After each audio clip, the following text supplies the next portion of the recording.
এখন তোমার ছবি আজ পর হইলাম আমি।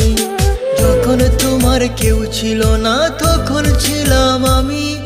এখন তোমার ছবি আজ পর হইলাম আমি। আমার তুই বেঈমান বলে করলি অপমান, আসলে আমি